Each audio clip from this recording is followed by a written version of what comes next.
कि 18 मतलब बराबरी का हक चाहते हो तो फिर अपनी स्त्रियों को भी बराबर हक दो। उन्हें भी 4 पति रखने की स्वतंत्रता होनी चाहिए थी।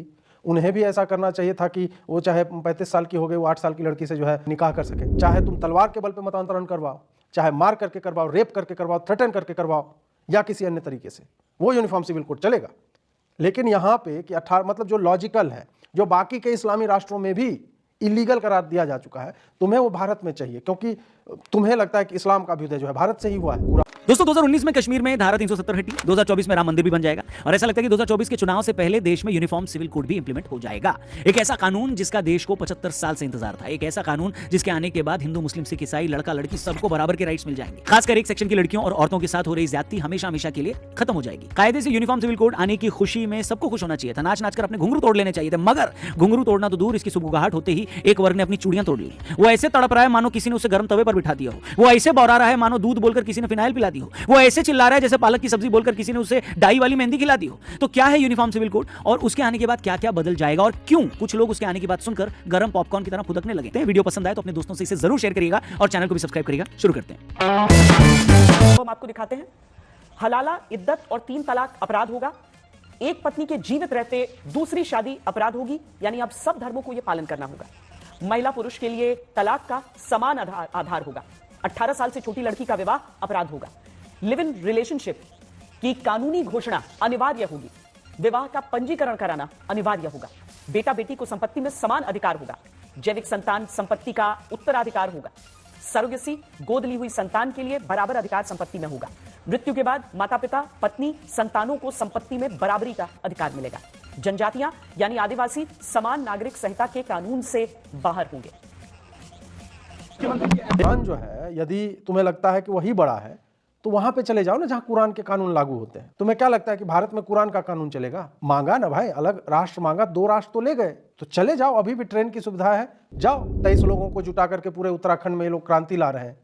ये आदमी आईसिस के मैगजीन में कवर पेज पे आ चुका है। फ्रीडम ऑफ रिलीजन में ऐसा नहीं है कि तुम्हारे रिलीजन की जो मान्यताएं हैं वो लागू हो जाएंगी। तुम्हारे रिलीजन में तो मान्यता है काफिरों को मार दो, तो क्या चाहते हो कि संविधान तुम्हें प्रोटेक्शन दे वो कार्य करने के लिए? स्लेव्स के साथ रेप कर सकते हो, माले गनीमत जो महिलाएं और ये सब जो तुम पकड़ के लाते हो, युद्धबंदी जो बनाते हो, उसके रेप की महिला है, पुरुष है, बकरी है, इन सब पे लिखा हुआ है कैसे उसका रेप जायज है। ये सब चलता है तुम्हारा।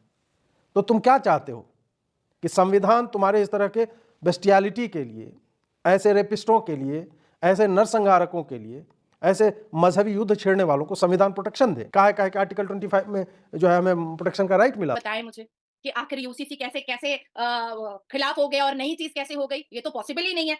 अब कई लोग कह रहे हैं कि भाई यूसीसी आएगा तो हमारा इस्लाम खतरे में आ जाएगा, हमारा शरिया खतरे में आ जाएगा। भाई क्यों चल रहे हो मेंढक की तरह, क्यों खुदक रहे हो मेंढक की तरह? मैं पूछना चाहती हूँ चीखने और चिल्लाने वाले मुसलमानों से कि संविधान को मानते हो या नहीं मानते हो, और अगर नहीं मानते हो टिकट टू सीरिया और टिकट टू पाकिस्तान कटवा लो।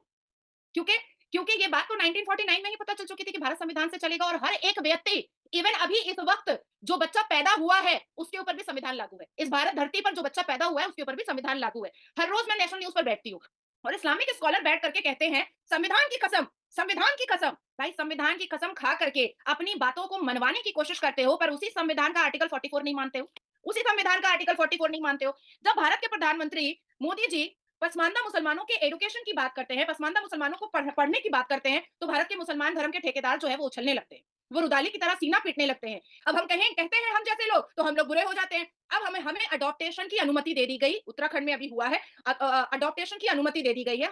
4 बीवियां रखना, स्लेव रखना, लौंडिया रखना, बांदियां रखना, 72 वर्जिन हूर के नशे में चूर रहना, 72 वर्जिन हूर के नशे के लिए पूरा करने के लिए जिहाद करना, बम फोड़ना सब जायज है, पर एक मासूम अनाथ बच्चे को गोद लेना गुनाह।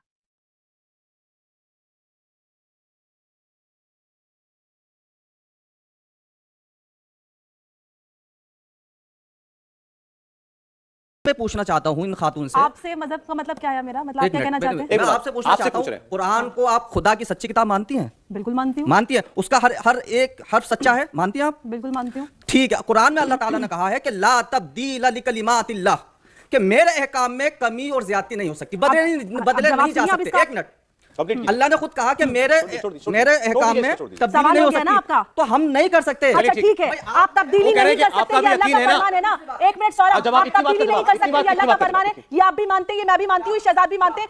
अल्लाह के फरमान में तब्दीली नहीं कर सकते ना, तो फिर क्रिमिनल कोड क्यों नहीं फॉलो करते? वहां कहाँ चला जाता है आपका ईमान? आधा ईमान मानेंगे, महिलाओं की बारी रहेगी, तो संविधान आप चोरी की अपनी सजा- अल्लाह पे छोड़ देंगे। चोरी की ये सजा है क्या है? मुनाफिकत। और अल्लाह चोरी की सजा क्या है? मुनाफिकत को सीधे तौर से मना करता है कि आप अपनी मर्जी से अपनी पसंदीदा आधा चीजें नहीं चुन सकते। वो लोग मुनाफिकों में से हैं जो अपनी मर्जी से पसंदीदा चीजें छोड़कर एक सेकंड बैठ रही है, ये बात होनी चाहिए। आप इस्लाम आधा एक जो मिनट, पढ़ा रहे हैं, आपने- लेकिन आपने आपको अपना अमल करना सीखना शुरू कीजिए। मोहम्मद आरिफ रब्बानी, अरबानी साहब एक मिनट प्लीज, एक मिनट। अरबानी साहब यही बहस है, और आप बड़े सही जगह आप उसको ले आए।